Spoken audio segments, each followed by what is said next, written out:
Welcome to this school edition of 100 Huntley Street, and I have my favorite pupil here, Cheryl Weber. We're going to school, are we? You're right in the front here, too. That's really good. That makes you my teacher? Yeah. Uh-oh. Mr. Musselman, yeah. Where's my apple? Tomorrow. Oh, okay. Tomorrow, remember it tomorrow, Saturday. Okay, we're in school, so I got the ABCs for you. Oh, okay. My ABCs, what are they? Advent. Yeah? Baby Depot. Oh. City Kids. Okay, those are some things we're going to be talking about today. Let's add F. Friday. Friday. W. Weekend.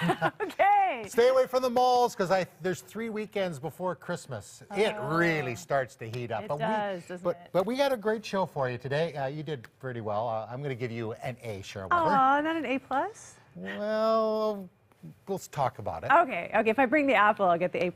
Well, today we have podcaster and pastor Carrie Newhoff explaining about the worst thing that could happen. Ooh. The worst thing that could happen. I'm thinking, okay. That's going to be interesting. Now, I've got an amazing guest. He is a former inmate, and he reinvented himself with the help of a newfound faith and so much more.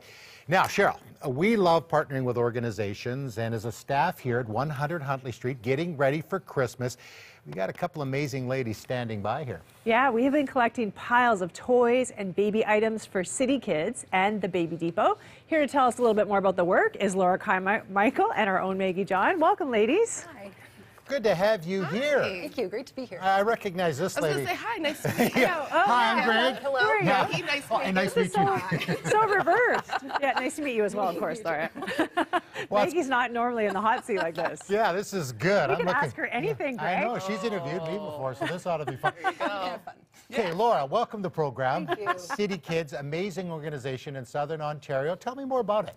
Yeah, so we are a faith-based organization in Hamilton primarily, and we exist to build relationships with children living in low-income communities. Really want them to know that they have been created by God, that they are loved by Him, and that they can dream big dreams for their lives. Oh, it's an amazing organization, and you've just been you've been the associate executive director for just over a year now. Yes. Tell me, like, how that looks then, caring for Practically kids. what my role is. No, more like, how do you care for kids in Hamilton? Like, how does it look? Yeah, so primarily we have a bunch of different programs. We have 9 different programs, and they are for children between the ages of 3 to 17. So every week we go on our big red buses, which if you're in Hamilton, you see them driving throughout the city. They go into the community and pick up children right at their door. We bring them to our theater where we are able to have about a 75-minute program with them with songs and skits, some games, where we're trying to just really teach them these lessons about what it means to dream big dreams for their lives and to have hope, to have faith.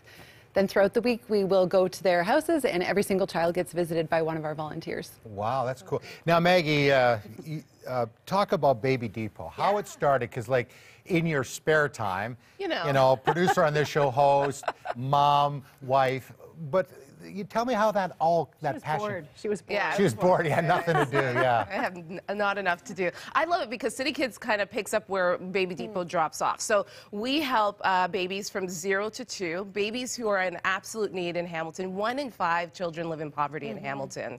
And so that's a scary statistic. So we're able to gift a family with a year's worth of clothing for babies in need. And that all started here on this show. I was doing a story on a woman that was doing exactly that, helping families in need, and found out later on down the road that she had to stop. And my husband, well, I was complaining to my husband one day, he convicted me and said, well, why don't you do it? Why don't you pick up the mantle and keep going? And I was like, well, somebody else is supposed to do it. It's not me. And then got some friends together, and so we've been doing this for 5 years. We just celebrated our 5th anniversary of helping. Now we're about to approach, Greg and Cheryl, our 300th baby by the end of this year, helping them with a year's worth of clothing. How much did you, being a mom, play into that? Oh, a big, huge part. I mean, I think about when I had my babies, and I had, the luxury of putting their nursery together and buying all new clothing, and, they didn't have to, we didn't have any needs, right? We had people blessing us here, there, and everywhere. And so many of the families we help are new to the country. They are living in poverty, and it's just another thing that they have to think about. How do I take care of my baby? So if we're able to take that load off of them for 1 year and say, you know what, we got this covered. We're going to help you with clothing so that you can help maybe your other kids with food, with school, with all of those other things that kind of fall to the wayside. That's what we want to do. Laura, when you think about the impact of what you're both doing for kids, what kind of response do you see from the kids as you're telling them, no, you got to dream bigger than what you see right now? I think it's a beautiful thing about the programs is we're trying to inspire hope and build resiliency in the kids. So like Maggie's saying, 1 in 5 children are living in poverty, and that can just steal people's dreams right away from them, believing that they can't do anything with their future or that the circumstances that they're in is all that there is for them. So to be able to see them come to the program week after week, and then ultimately year after year, we could have our kids with us for 13 to 15 years. Wow. And to see them at the end step into the fullness of who God has made them to be with an awareness of that, and then the desire to do something in response. So I've been working with one particular girl who has been a part of the program for I think close to 10 years, and she's now graduating from nursing school. Wow.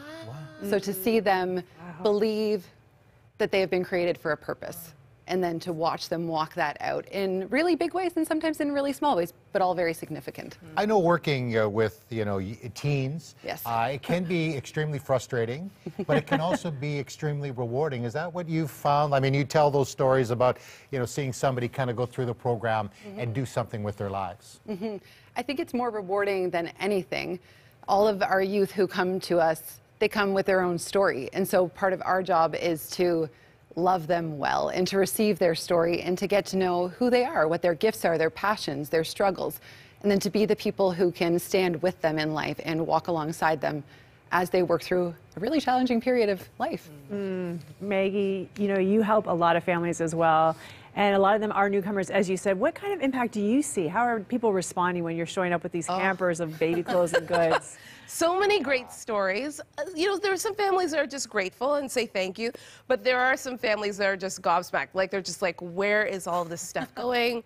Why are you doing this? This is always the big question we get. Why? And, my answer always is, we are just neighbors that care for our neighbors. At the end of the day, that's what we're asked to do, right? Care for our neighbors. And that's what we do so well. So, a lot of the families we help, as I said, are new immigrants. And some are just, they've fallen on hard times. And can I talk about the impact it's had on us as volunteers as well? When you drop off these clothes for families, and all these kids are coming out. And just the other day, actually, I delivered a stroller, and there was about 5 kids in the household, and the one little girl said, "How did you know that we needed a stroller? And how did you know where we lived?" I was going to start crying, and it was just an emotional moment where it was like, this is why we do what we do. Like, for this little girl, it was just this magical thing that happened, and this little stroller showed up to help her mom and her 2 brothers and sisters. And I just think that's what City Kids gets to do. That's what we get to do. We just get to love people, and that is a blessing. I bet that you feel the same way about your volunteers as well, that it's just a blessing for them as well as it is for the kids. It's an incredible thing as we enter into their lives and seeing how they shape us, how they inspire me, and they grow my faith as I'm seeing how God is working through our lives and how those exact stories of how needs are being met as we are loving people, to see that He really is orchestrating a much bigger thing than we're aware of. Exactly. And before we came out, I was talking with your dad. We're having a nice conversation. One of your friends here works with you as well. But we're talking about how I think all of us are wired in such a way, God created us to help others. And then when we have a faith in Jesus, that takes it to the next level. How has your faith inspired you, Laura? I think I've always been someone who believes that God's love compels me to action. When I consider what my faith is, it's about loving my neighbor, like you're saying, and so being present in the places that I am. I believe that God's love has transformed my life so much and in such rich ways that the knowledge that He is with me and has plans for me has given me a confidence and a desire to share that with every single person that I come into contact with. And so whether it's the children or the youth, volunteers, to be able to just say to them, you are known and you are loved. It's something that inspires me every day. I've heard it said too that, and I think you're maybe both of you this way, is that if you weren't doing something, you would explode. Yes. You have to do something. I mean, again, maybe we kind of joked around. You're a busy girl. But this is something that's it comes out of you, that passion. And I think it makes us realize need is everywhere. I always tell the story of this one family that I helped that lived literally like 5 minutes from my house. And so that it just showed me realistically, there is need everywhere. Literally, my neighbor needs me to say, I care about you. I see that there's a baby in that house that needs help, and I'm going to help you. I'm going to step out of my comfort zone, and it might not always be fun, right? But it's what I'm supposed to do, what we're called to do, and what our neighbors need us to do. You think about the holiday season, and it is all about giving, and you guys are doing that all year long. And at this time of year, at least we could do it this year. We're so happy as a staff to be able to give to these two organizations. If people are watching saying, hey, I want to get in on that, how can they get involved? Laura, let's start with you. Sure. So this time of year is, in particular, a wonderful time at City Kids. We call it our Gift of Christmas program. And this is a time when faith, hope, and love just shine so bright through City Kids and in the city of Hamilton. So we have a toy drive happening. They're happening all around the city. So if people wanted to get involved, they could bring gifts down to our office on Burlington Street. We primarily need gifts for 10 to 12-year-olds because those are sort of the age range that are a little bit trickier to buy for. And then other than that, of course, people could give financially. We are a little bit behind in our fundraising goals for this year, so to go to our website and donate. And the website is? www.citykids.ca. Awesome. Maggie, how And can our people? our website is thebabydepot.org. Always looking for gently used or brand new clothing, as well as financial donations. Money's good, right? Money is always a good gift around this time. Laura, how many kids?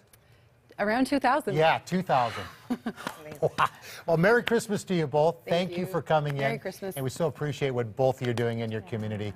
And Cheryl, I think as a staff too, it's something that we definitely want to get behind. Oh yeah, we're so pleased to be able to be part of just a tiny part of what you all are doing. Hopefully what we did is a blessing. Thanks again. Thank you. There is more 100 Huntley Street to come.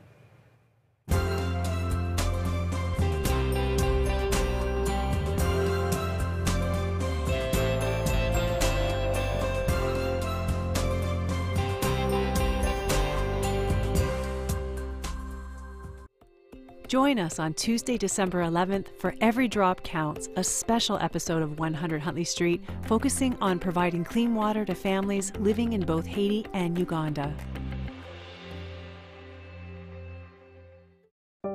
That love, good and perfect, sent from above, bought with a price, pouring through our hearts, overflowing, made to be given away, made to be shared. Together, we love. Our love is powerful. Our love can transform. It's His love, filtered through our life, flowing freely through us, a river of life. Started with a baby, ended with a cross. Together, we love. Because of Him, all for Him, sharing Him. Love came down to us, for us. Let's give it away, sharing love together, living out love together, transforming lives through love together. Together, we love. Have you ever made some really bad decisions that you wish you could take back? Well, my next guest knows all about that. He made some bad decision that led to violence and went to prison for attempted murder. Thankfully, that's not the end of the story. Raymond Mola, welcome to 100 Huntley Street. Thanks for having me. So let's go back to your childhood. You're growing up in the greater Toronto area in a Muslim home. What was growing up like for you? I know growing up was filled with confusion for me. I was struggling with identity. I was struggling with religious identity and how I belonged to Islam and what that even meant. And I had a lot of questions about life, and it didn't seem like anyone could really answer any of those. So when you said nobody could answer those, I mean, were you seeking other people to try to help you make sense of life? Well, I was seeking out definitely my Islamic roots and trying to understand my religion and belief system and why we were Muslims. I had family and relatives who were Christians and Hindus and a number of other things, and I tried to understand, well, what's the difference? And if we know that they're not going in the same direction, is one of them right? Is one of them wrong? What side are we on? So you get involved in drugs and you start getting into trouble. What led to that? Was that because of some of the confusion you were having? Definitely. I was searching it out, and I actually started attending the mosque, reading the Quran, and finding at the end of it that I didn't feel like it answered any of the questions that I was seeking to find out, but yet having this expectation that we have to live for Allah and live up to these rules and traditions, and I just casted it off at a young age and decided to do my own thing. So you felt that the standards were, what, too high or unattainable? Or? Well, definitely left me feeling with more guilt than acceptance of God, because if I take a real hard look at myself, I don't think I've ever been living up to His standards. So you start getting into trouble. You even have the police show up at your door. What was some of the things going on at that time? Well, I guess that same acceptance that I was searching for, I started to try to find in friends. And one of the ways I did that was at a young age, I started robbing a local convenience store for chocolate bars and candies, and being able to give that away at school to my friends for free. And that'll gain you a lot of friends real quick. You were kind of like a Robin Hood, a little bit like that. So you continue going down this path. Eventually, you will actually try to kill somebody. Tell me about that. Going back, yes, December 2004. Yeah, at this point, I had been long on that road of just things getting worse and worse, and the crimes getting bigger and bigger.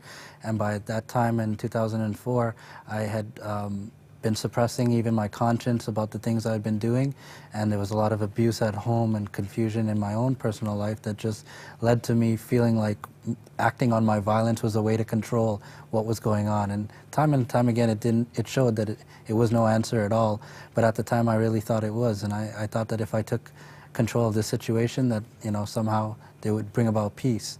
I ended up almost killing a man.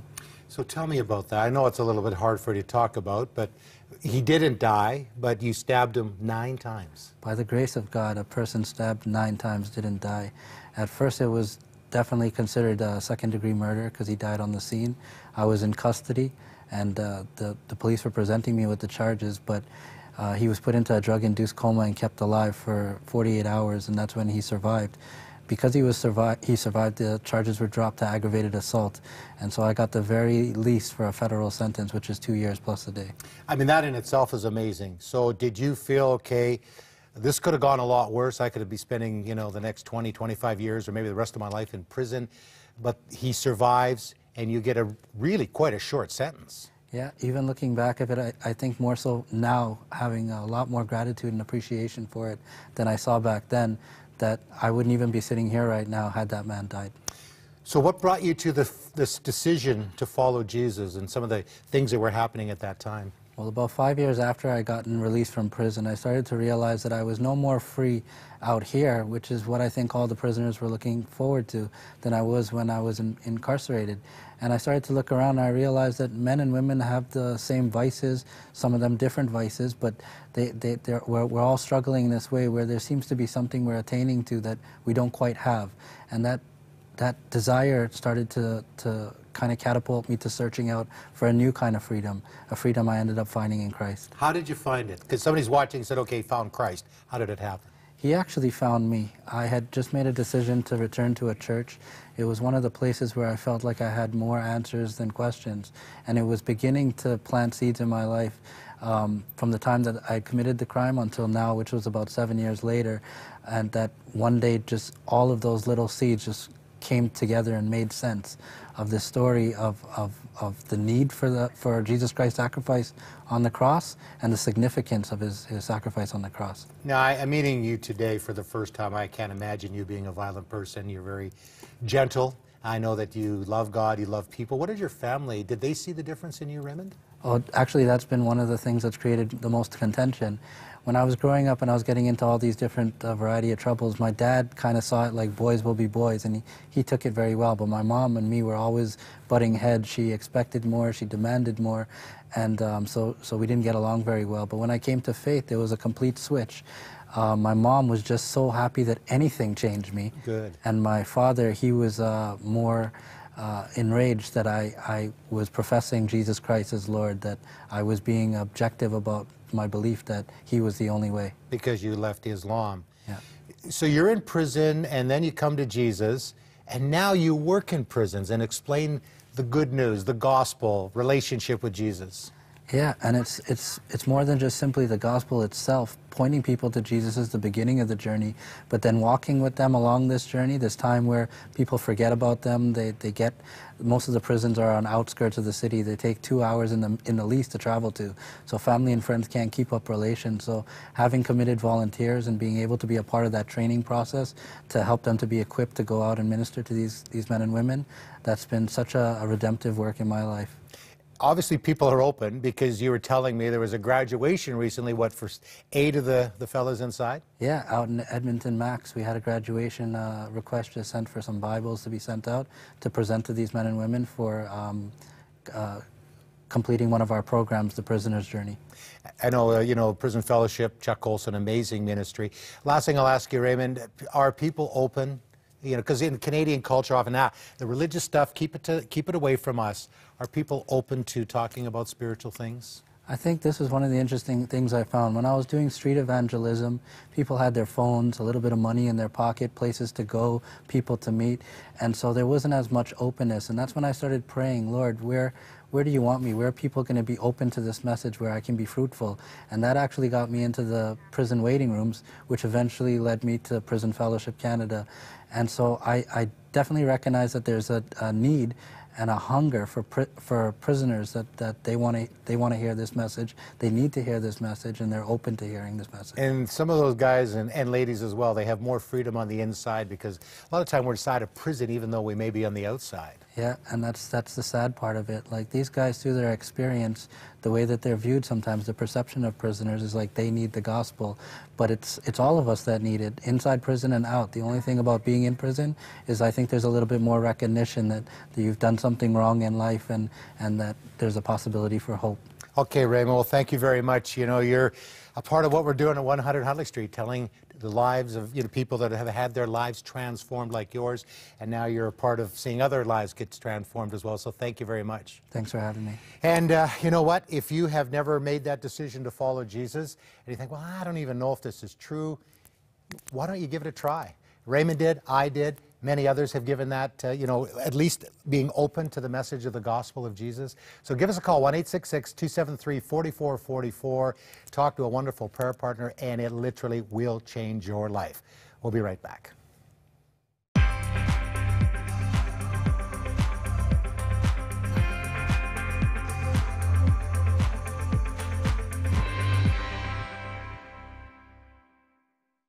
The average person spends an astonishing 11 hours per day consuming media. Teens touch their smartphones every 2.5 minutes. That's 800 times a day. Youth are bombarded by destructive content on their phones. Together, we can meet them where they are right now, online and on their devices, with the same solid hope in Christ that Crossroads began with.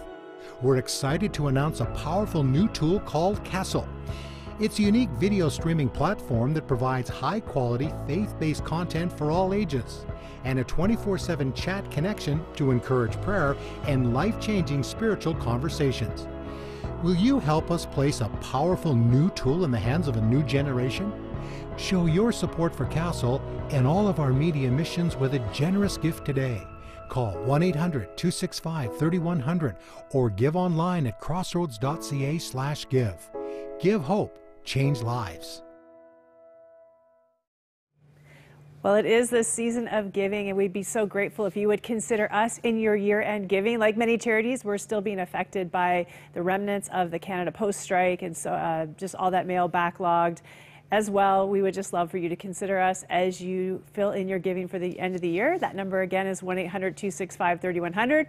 You can also go to crossroads.ca/give. And when you do, ask if you give a gift of $25 or more, ask for your Be Still and No mug. This will be a wonderful way for you to enjoy coffee or tea or hot chocolate, your beverage of choice, by the fire. We'd love to send that out to you. Well, up next, podcaster and guest Bible teacher Carrie Newhoff explains about the worst thing that could happen. Take a listen. A few years ago, I was on a flight to St. Louis, Missouri to speak at a conference. It was a cold February morning, one of those frigid Canadian mornings, and we were taking off from Pearson Airport in Toronto. I had a window seat that day, and for some reason, I was looking out the window and I noticed a little bit of frost in the lower right of the window next to me, but I thought, well, no big deal. After a short delay, we took off, and as we started to take off, I noticed the frost was spreading inside the window. And then I noticed something else, a small crack in the glass that was letting the cold air in. As we gained altitude, I looked out again, and I thought, crack's getting a little bit bigger. And when we hit 10,000 feet, suddenly I realized the crack in the glass was twice the size it was before we took off. Now, I'm not a nervous flyer, but as soon as the chime went and the attendant could stand up, I motioned over to her. She came over, and she bent over, and she said, "Yes, how can I help you, sir?" And I said, "We're all going to die, just like the movies." No, I'm kidding. I didn't say that. I'm pretty quiet. I just very quietly let her know there seemed to be a crack in the window that had gotten significantly bigger since we took off. She very calmly thanked me and disappeared. So I'm reading a book, and a few minutes later I look up. I see the pilot standing in the aisle next to me, and he bends over and he says, "Do you mind switching seats?" And I'm like, "Well, I've never flown a plane before, but if you insist, I'll give it my best shot." No, I got out of my seat. He sat down where I was, analyzed things, and said, "Thank you." Headed quietly back to the flight deck. A few minutes later, after radioing air traffic control, he came back and he thanked me and he said, "Listen, we're going to thank you for not causing alarm." He said, "We're going to slow the plane down, drop elevation, we'll arrive safely, everybody's going to be fine." But you know what that morning made me think of? Like, what's the worst thing that can happen? And of course, the worst thing that can happen is you could die. And then I started thinking, is that the worst thing that can happen? Because you think about the worst thing that life can throw at you, and God took the sting of death away. In 1 Corinthians chapter 15, it says, "The saying that is written will come true." And he was talking about Jesus. "Death has been swallowed up in victory. Where, O death, is your victory? Where, O death, is your sting?" You see, if you trust Christ with your life, you can trust him in death. And as you're getting ready for Christmas, maybe you're at the point where you're thinking, okay, I got some things I really don't like and some things that I really wish were different. But what is the worst thing that can happen? God took care of that. God took care of that in Jesus. God took care of that at Christmas. God took care of that at Easter. God took care of that in the death and in the resurrection of Jesus Christ our Lord. And if that's the worst thing that can happen, you and I have nothing to fear. Oh, that was good. I just love that line there. Let's switch seats. I've never flown a plane before. Okay, sure. We do a lot of flying. I remember being in Uzbekistan, former Soviet country, got on this really old plane and the seatbelt wasn't working. I said, "Excuse me, the seatbelt's, don't worry about it." And I thought, that's not a good sign. Not a good sign. No, yeah. I have a cameraman that I travel with, Greg Howes, the quirky cameraman. Yeah. We've traveled all over the world, and he's always noticing things like what Carrie Newhoff just said. And I remember this one time, he noticed that they were working on the engine, and he said, "This can't be a good sign." And I'm like, "Oh, really? What?" You know, and there we are delayed for another hour because there's a problem with one of the engines, and I'm thinking, can we fly with one engine? And then I don't have time to actually tell you the whole story, but it just kept going downhill, and Greg noticed everything before it happened. It was like one of those doomed flights, but I'm still here. So you're still here, and you know what? But Carrie makes a good point. You know, the worst thing that can happen to us is death. But we're all going to die. And I was just thinking, even as I was talking to Raymond about, you know, so many people that are imprisoned outside of prison. And I've done some prison ministry as well. And even though they're behind bars, they want to get out. But there's a freedom that comes in Christ. And maybe you're feeling that today, like you feel like you're in a prison. We've got amazing people always standing by, 1-866-273-4444, to tell you about this hope we have in Jesus. Yeah, there might be a little fear of death, but you know what? The sting is taken away. Absolutely. Thanks so much for joining us. Call those prayer lines and have a great day. See ya.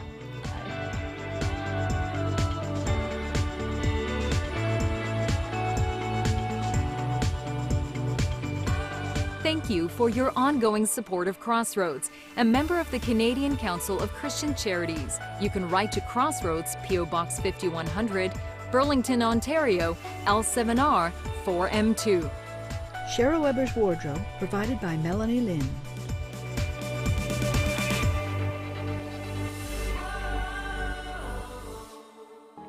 This program sponsored in part by DL Deeks Insurance.